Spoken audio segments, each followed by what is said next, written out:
How to remove card on Temu. Hello everyone, I am Bishalka and welcome to our channel. Now let's get right into the tutorial. Firstly, go ahead and open the Temu application on your device.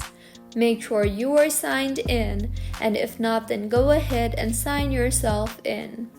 Now, tap on the U option on the bottom center of your screen and further tap on the Settings button on the top right of your screen. Now go ahead and tap on the Your Payment Methods option you see there.